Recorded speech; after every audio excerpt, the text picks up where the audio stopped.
Hello everyone, welcome back to Tech TV and another easy to follow tutorial on Snapchat. In today's video, I'm going to show you how to hide your Snap score on Snapchat.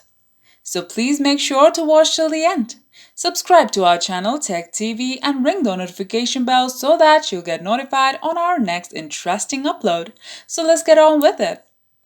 At first, open the Snapchat app and tap your profile at the top corner of your screen.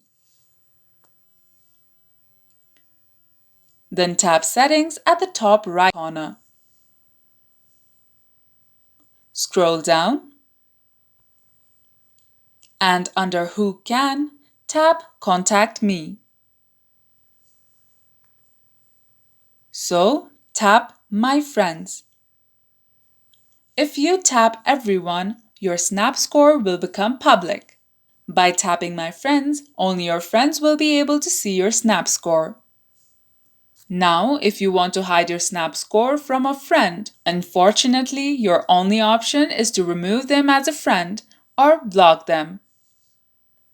And that's how you hide Snap score on Snapchat.